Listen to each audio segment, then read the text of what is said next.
पूरे मुल्क जियां फैज़गंज जे नंढनि वॾनि शहरनि में योम दफ़ा पाकिस्तान वॾे जोश ऐं जज़्बे सां मल्हायो पियो वञे। पक्का चांग में शहरनि तोड़े सिविल सोसाइटी जे माण्हुनि तरफ़ां रैलियूं कढियूं वियूं आहिनि। उन हवाले सां वधीक तफ़सील ॾेई रहियो आहे फैज़गंज मां CN न्यूज़ जो रिपोर्टर शाहिद चांग। जी शाहिद, छा तफ़सील आहिनि?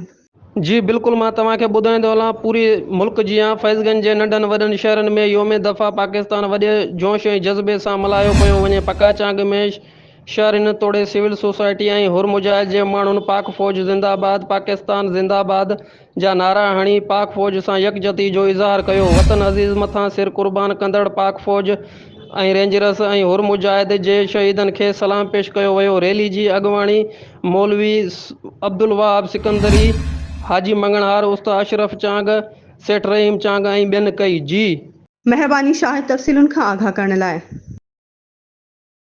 वधीक ख़बरुनि ऐं अपडेट्स जे लाइ असांजे चैनल खे सब्सक्राइब कयो ऐं हा, बेल आइकन खे प्रेस करणु न विसारिजो त जीअं असांजी हर नई अचण वारी वीडियो तव्हां ताईं